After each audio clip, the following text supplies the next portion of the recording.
morning, good afternoon, and good evening. Just breathe, it's gonna be okay. Do things when you're not prepared and you learn real quick. That was probably my dad's best advice he ever gave me.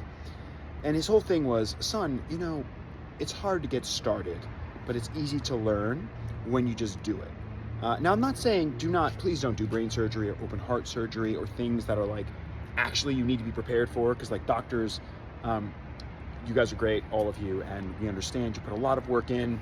Probably should be taking a business course as well so you guys can scale your practices. But either way, that's neither here nor there. The point is, if you do something and you're not completely prepared for it, you learn really quickly either how to kind of do it, or absolutely not do it.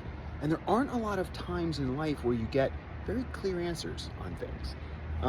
For me, I remember one of the first times I got discovered early for building this car website, and I was in charge of like 2 divisions of this company, and it was like, I was going to school in what was it? I was a freshman in college, and I was like going to school at nights, running this company during the days. It was Web 1, so it was late night. It was like 2099.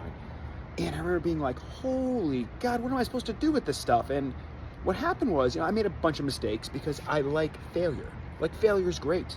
I had this high school professor who was, I think it was Honors Earth Studies, and his name was Professor Lally. And he was like, I was doing this thing and I was getting frustrated. And he goes, Salona, failure means you've just figured out one way how not to do that. And I was like, huh. He's like, yeah, this is a hypothesis. You keep trying. You failed. Good for you. Now, fail again. Fail again. Get it right. I was like, yeah, you're right. Why would I not want to fail? And I went home and told my dad, and he was like, I've been telling you that for years. And I was like, yeah, but you're my dad. So this guy agrees with you. Now I know you're right. And he was like, fair, you got there. Let's bring this thing back to the point. The point is, you are going to do things in life that maybe you're not prepared for. So what?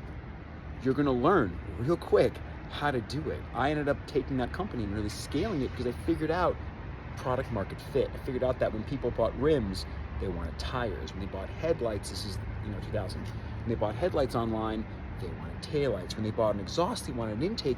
And you start figuring it out. Don't be scared of the failure. Just accept failure as a necessary evil to get to happiness, to get to learnings, to get to the next version of you. Because if you do something wrong, yeah, it's okay to fail. You know what I mean? Because then you learn how to do it, and then you can scale from it.